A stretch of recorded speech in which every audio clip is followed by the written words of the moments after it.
کہ بیٹے خدا کی قسم 3 دن تک کربلا کے پتھر ریگزار میں اس حسین نے دین مصطفیٰ کے لیے، شریعت محمدی کے لیے، اسلام کی حقانیت کے لیے، اسلام کی ترویج و اشاعت کے لیے اس حسین نے اپنے آپ کو قربان کر دیا۔ کن کی وجہ سے؟ خاندان کی وجہ سے، پراپرٹی کی وجہ سے، دولت کی بنیاد، شہرت کے بھوکے تھے؟ نہیں، صرف اور صرف آقا حسین نے اپنے آپ کو قربان اس لیے کیا تھا کہ قیامت تک نانا کے امتی تک نانا کا دین آسانی کے ساتھ پہنچ جائے۔ بس مقصد حسین کا یہی تھا، اور کوئی مقصد نہیں تھا۔ جن کو جاننا تھا، جو شاعری کے لیے آئے تھے، وہ اٹھ کر کے چلے گئے۔ بس تھوڑی دیر آپ بیٹھے۔ نبی کی محفل میں وہی بیٹھتا ہے جسے خدا کی قسم مصطفیٰ جان رحمت سے پیار ہوتا ہے۔ ہلکا کو کم کر دے تھوڑا دیر سے۔ مدینے والے مصطفیٰ کہ ہم اور آپ غلام ہیں، ہم اس نبی کا کلمہ پڑھتے ہیں جس نبی کے صدقے میں رب نے ہمیں 18,000 مخلوقات میں تمام مخلوقوں میں سب سے عظیم مخلوق بنایا ہے۔ رب یہ چاہتا تو ہمیں کیڑے اور مکوڑے میں پیدا کرتا، میرا رب یہ چاہتا تو ہمیں جانوروں کے صفوں میں پیدا کرتا، میرا رب یہ چاہتا تو ہمیں درندوں کے قبیلے میں پیدا کرتا۔ کس کی ہمت تھی جو رب کے فیصلے کے آگے انگلی اٹھا دے؟ کس کا مجال تھا رب کے آگے کوئی قدم آگے بڑھا دے؟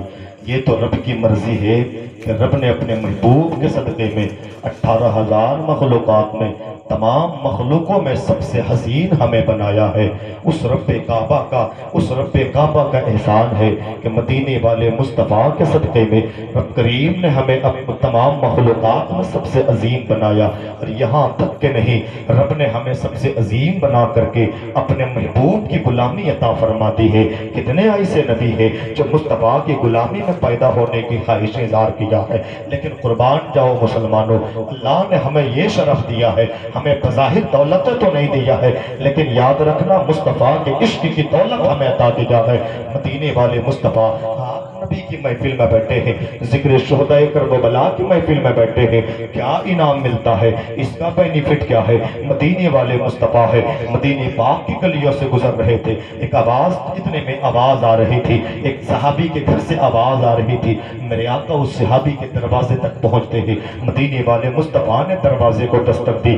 آواز دستک جیسی مصطفیٰ نے دیا تھا، وہ صحابی دوڑ کر کے آئے، دروازہ کو کھولنا چاہا، دروازہ کو کھولا، دیکھا آمینہ کے لال آئے ہوئے ہیں، مصطفیٰ کی آمد ہوئی ہے۔ وہ صحابی عرض کرتے ہیں، یا رسول اللہ کرم فرما دے آقا، یا رسول اللہ آپ کہتے تو غلام حاضر ہو جاتا، یا رسول اللہ آپ اس غریب کوٹھیے میں آئے ہیں، یا رسول اللہ کوئی خدمت ہو تو حکم فرمائے، آقا بتائیں کیا کر سکتا ہو، یا رسول اللہ کس غرض سے آپ تشریف لائے؟ مدینے والے مصطفیٰ فرماتے ہیں، اے میرے غلام میں اس راستے سے گزر رہا تھا، کچھ آوازیں تمہارے گھر سے آ رہی تھی، وہ بتا وہ کون سی آواز تھی؟ عرض کرتے ہیں یا رسول اللہ، یا رسول اللہ کوئی اور آواز نہیں تھی۔